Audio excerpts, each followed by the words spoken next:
Hey guys, jamespwl here from the Otaku Geeks. Today, we have an interview with the one and only author, Mark Cheverton, author of the Gameknight999 series books, and some other books as you'll hear in this video. We hope you enjoyed this video, and there's going to be a few links in the description. And this is a Skype call with Mark Cheverton. He's from America, I'm from Australia, we can't do it face to face, so genius of Skype. Anyway, we hope you will enjoy. So what are your books about? So, the books are kind of about my son, who's Gameknight999. And as you read in the first one, I started writing them because my son was sort of cyberbullied online in the game. And so I started writing them to try to teach him about why somebody would be a bully and why they would destroy his server and destroy all of his stuff. And I didn't really write them with the intention of publishing them. I just wrote them to try to teach him a lesson, using Minecraft to teach the lesson. And then I put them up on Amazon just for fun to see what would happen. And they kind of went crazy. So it was kind of surprising. So what was it like? I had planned to write the 3 books. I thought of the story like that, but I only wrote the first one and then put that up on Amazon, and then it went crazy.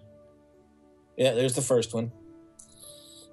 And that's, yeah, so that one made it to number 30 on Amazon's top 100. Wow. Which was pretty cool. Yes. That was in December of 2013. And then a publisher called and said they wanted to publish him. And so they published that one, and I had book 2 done, so I gave that to him. And that one got published, and then I wrote book 3, and that one got published. Yeah. And they just recently, I don't know if you know it, that series just recently made it to the New York Times bestsellers list. Oh wow, that's good. So that's a big deal. Yeah. So I bet you were very excited when it first got published to see it in the flesh. Yeah, it was crazy. We went to I took my son to the bookstore, and we saw it in, we have Barnes & Noble here. And so we went there and saw it on the shelf. That was kind of weird. And now it's just about anywhere that books are sold, we can find them. Around the world. So that's crazy. So it's been exciting. Yeah. What inspired you to keep writing after you'd done the first ones to teach your son? Well, you know, I'm not normally a writer. My job is, I'm an engineer. I used to teach high school physics and math. And then I stopped doing that, and now I work as an engineer. And I do research on robotic vision and 3D printing and stuff like that. And so I started writing just for fun, because I always wanted to do it, but I was kind of chicken to try it. Because when you try to write a book, it's really hard. Yeah. And so I went out and got a bunch of books that talk about how to write, how to do plot construction, how to do character development, how to do dialogue. I have a hard time with dialogue. Dialogue is hard. And so I read these books, and then I started writing. These weren't the first books I wrote. I wrote something called The Crystal Tear, which was like a science fiction, and it was a total and utter failure as far as sales. I think I sold 2. And that was probably me and my mom. So I didn't expect the Minecraft books to be successful like this. That was an unusual surprise. And since then, I've written, so I wrote those 3 books, the Game Night series, and then there's another series coming out called The Mystery of Herobrine. Yeah, I saw that on your website. Yeah, so those books, the first book of that is out now, and then the second comes out in April, and the third comes out in June, I think. Okay. And then I'm working on another series that I haven't figured out what it's called yet. I'm still working that out with the publisher. And that'll be, the first book in that series will be out this year, and then the other 2 later next year. So do you get your son to help write the books? I actually get his help. I tell him what the plot idea is, and he tells me if it's stupid or not. Because sometimes my ideas, you know, I'm writing for kids your age. I don't necessarily know what'll be cool or not. So I ask him. But what I really use him for is, technical advice on Minecraft. Yeah. Like, I don't understand redstone very well. So when I want to make a redstone contraption in the story, I need to have him teach me how to make it so that I can write it. Mm.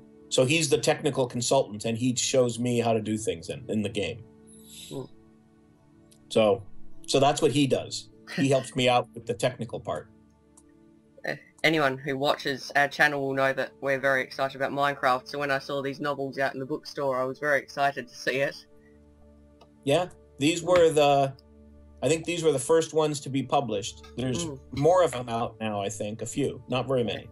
I've seen that instruction books have been very popular these days, so... Yeah. It's a bit of a They change. sold like 6 million of those or something. Yes. Huge number. Yeah, those have been very popular. Mm. Were you expecting it to become this popular when it did come No, out in paper? I thought we would sell 100. If you sold 100, you were lucky. Yes. And books that sell a couple thousand are considered a success. Mm. So selling where you get to the New York Times bestsellers list, that hardly happens to anybody. So that's been like a dream. Mm. So that's been crazy. Do you ever get... sorry, you go. The neat thing is I've sold so many, and they're in 11 different countries. They're getting translated into 7 different languages. Wow.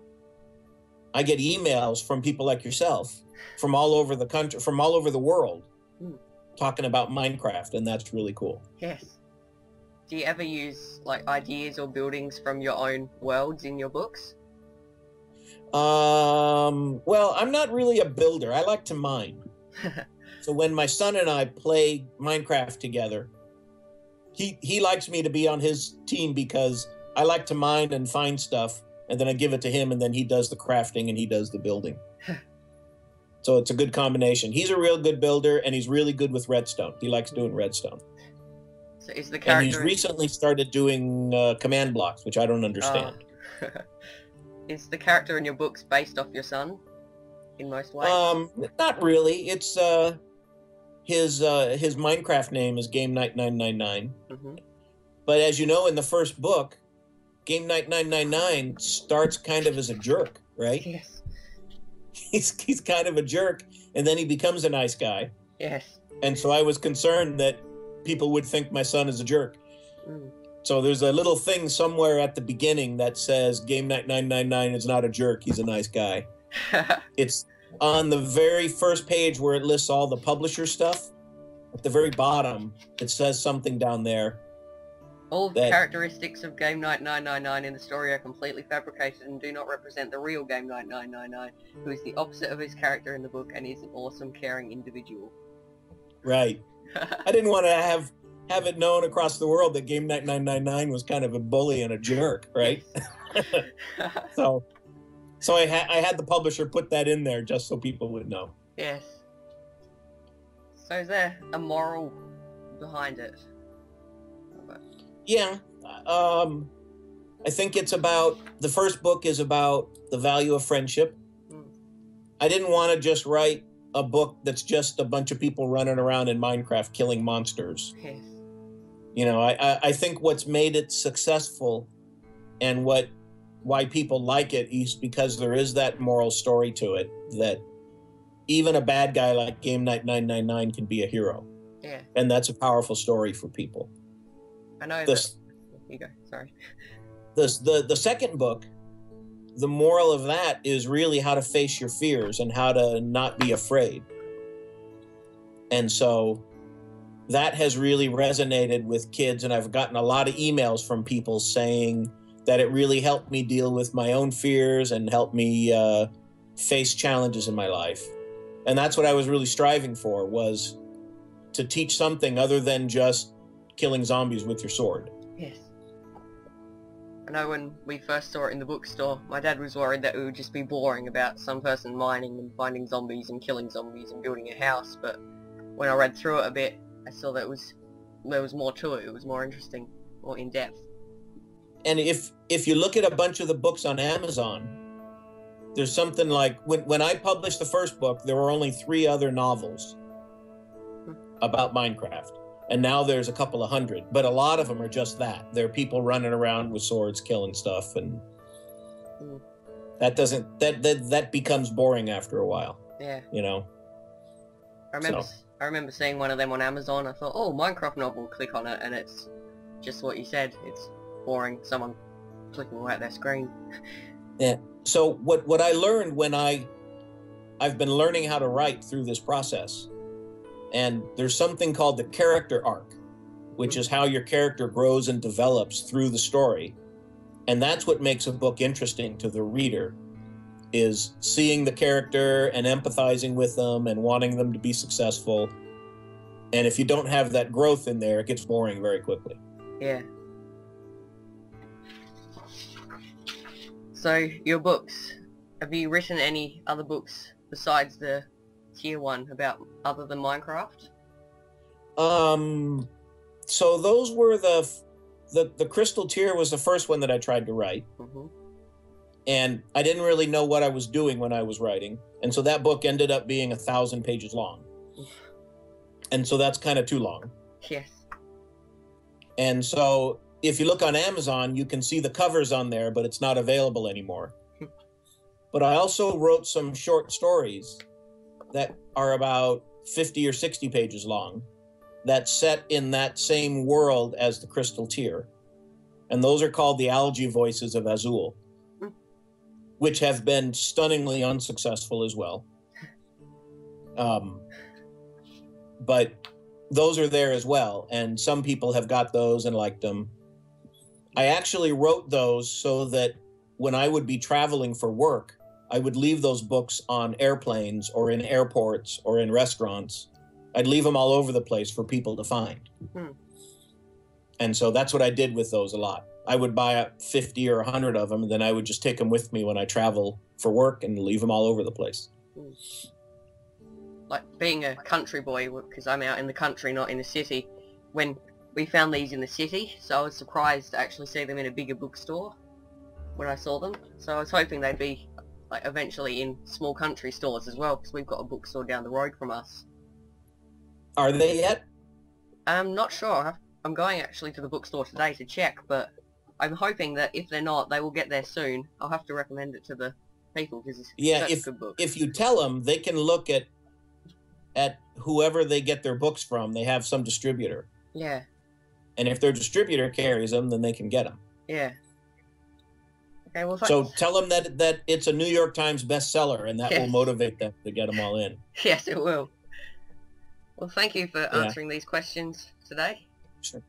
It's been great. It's been nice to meet you. Yeah, nice to meet you. When you put this on YouTube, send me the link, and I'll put it up on my website. I sure will. For other people to see it. It'll hopefully be done tonight. I'll just put in the title and it should be done. Okay, yeah, send me the link. Okay, thank you. Great. Okay, thank you. Thanks. See you later. Okay, bye.